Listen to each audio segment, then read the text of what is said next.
BCCI को इस चीज़ को एक्सेप्ट ही नहीं करना चाहिए था कि पाकिस्तान के साथ मैच इंडिया करे। ये बहुत बड़ी हमारे ही देश में लोग गलती कर रहे हैं इस चीज़ को एक्सेप्ट करके।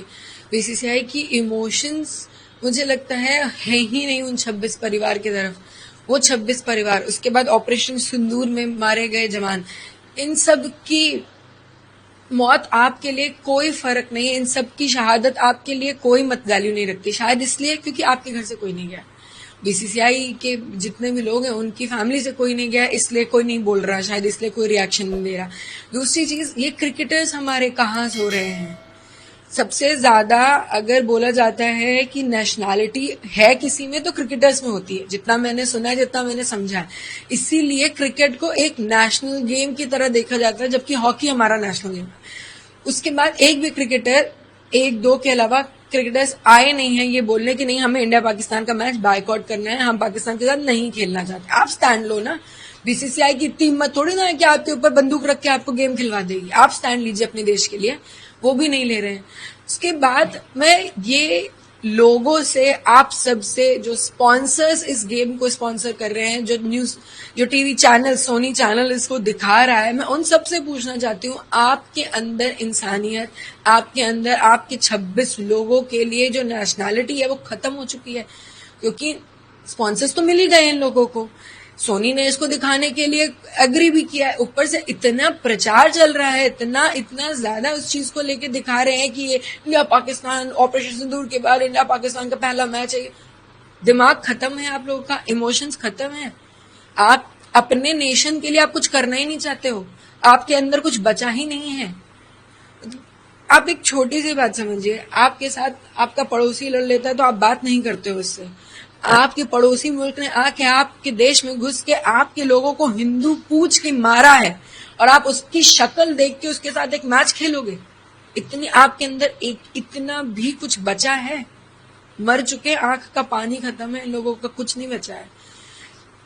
शायद ये टॉपिक मैं समझ पा रही हूँ और ये नहीं समझ पा रहे हैं। मैं 28 साल की हूँ और मुझे इतना समझ में आ रहा है कि इस मैच से जितना भी रेवेन्यू बनेगा, क्योंकि आखिर में ये बात पूरी पैसे की बनती है, जितना भी इस मैच से रेवेन्यू बनेगा, ये रेवेन्यू किस चीज के लिए यूज होगा? सिर्फ और सिर्फ पाकिस्तान इसको टेररिज्म में यूज करेगा, क्योंकि पाकिस्तान में आया हुआ 1 रुपए मात्र टेररिज्म में जाता है। वो देश सिर्फ आतंकवाद देश है।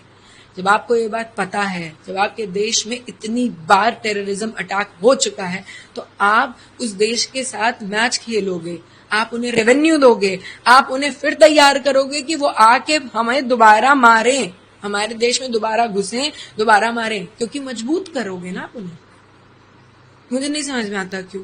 आप लोगों के जरिए मैं हाथ जोड़ के, जितने भी लोग मुझे सुन सकते हैं ना, उन सबसे ये बोलूंगी, बायकॉट करिए इस मैच को, मत देखिए। आप उस दिन मैच मत देखिए, देखने मत जाइए, टीवी मत ऑन करिए मैच के टाइम पे। आप नहीं खोलोगे, उनकी व्यूअरशिप नहीं आएगी, उनके पास पैसे नहीं आएंगे, तो शायद हम एक बदलाव ला सकें। इतना आपको लगता है जो स्टैंड लेना चाहिए था, चाहे गवर्नमेंट हो, बीसीसीआई हो या अन्य लोगों को भी, ऐसे पब्लिक को भी, वो नहीं लिया गया? बिल्कुल नहीं लिया गया। गवर्नमेंट ने बोला था कि इंडिया पाकिस्तान का मैच नहीं होगा, इंडिया पाकिस्तान डायरेक्टली नहीं खेलेगी, ना पाकिस्तान इंडिया के लैंड में आएगा, ना इंडिया पाकिस्तान के लैंड में आएगा। तो बीसीसीआई ने एक नया रास्ता निकलवा दिया कि हम दूसरे देश में जाके खेल लेंगे। दुबई में ये गेम हो रहा है, उनका है कि ये डायरेक्ट थोड़ी है, डायरेक्ट इंडिया पाकिस्तान थोड़ी है, तो एशिया वर्ल्ड कप है, उसमें हम खेलना चाह रहे। अरे कोई भी हो, XYZ, पहले तो एशिया वर्ल्ड कप में पाकिस्तान इन्वॉल्व क्यों है? क्या उनको समझ में नहीं आ रहा कि पाकिस्तान अब ग्रे जोन में जाना चाहिए? क्यों कोई भी देश पाकिस्तान को अलाउ करता है इस सब चीजों के लिए? क्या आप पीड़ित नहीं हुए हो पाकिस्तान से? कौन सा देश बचा है जो टेररिज्म से पीड़ित नहीं है? उसके बाद आप पाकिस्तान को अलाउ कर रहे हो कि एशिया वर्ल्ड कप में खेलेंगे, एंड फिर हमारा बीसीसीआई उसे एक्सेप्ट कर रहा है कि वो हिंदुस्तान के साथ खेलेंगे, इंडिया के साथ खेलेंगे। क्यों? पता नहीं। शायद उनको मैं नहीं रोक पाई, जबकि मैंने आप ही लोगों के जरिए पहले भी बोला था कि ये मैच नहीं होना चाहिए। बीसीसीआई को मैंने रिक्वेस्ट करी थी कि ये मैच नहीं होना चाहिए।